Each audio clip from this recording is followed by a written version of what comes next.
forgive us our sins. This is the point where I don't believe you can leave the place of prayer having somebody in your heart. You see, in the early day church and early Christian settings, if a sister passed by a brother and does not greet him, he has to report her. When he reports her, they summon her and ask her, who are you? Why are you bringing devils among the congregation? Because we have things we just overlook. God asked me, how do you let two sisters not talk in one church and they are still working together? They should be suspended, expelled, because that is a satanic character.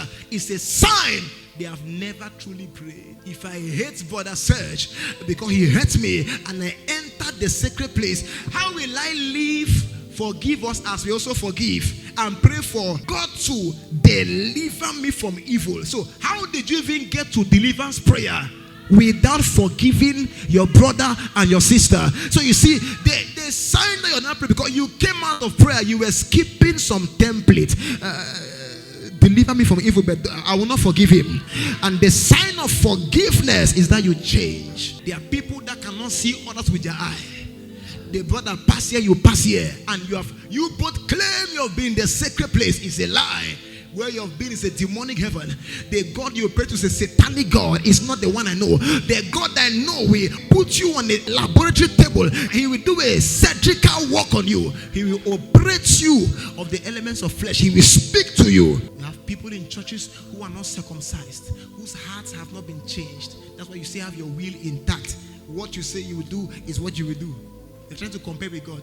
They give instruction, you never obey them. They give you direct and indirect instruction.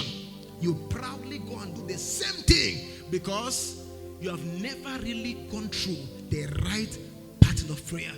I tell you the gospel truth. He said, if you are going to give offering and you remember your sister, your brother has something against you, it didn't say you have against them.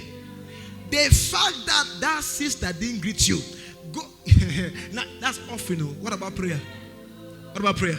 How do we get to a point where we are in the same place and we can't greet each other, we can't talk to each other, we don't love each other, we fight each other, and we are believing God to be the shoulders on which revival will fall? That revival is a fake revival. We are lying to ourselves. A church full of hate, a church full of hurt can never shoulder the dimensions of God for his next move. Any of God's move that impacted nations was shouldered by dead men, people that did not have anything against the other. No record of Peter, James, and John quarreling. No record. If I one day Apostle Paul disrespected Peter, Peter is his elder by age, elder by ministry, and Peter is the legitimate leader of all the apostles. Yet Apostle Paul publicly rebuked Peter before the whole congregation and before unbelievers. And Peter's humility towards Jesus was expressed towards a junior brother called Paul.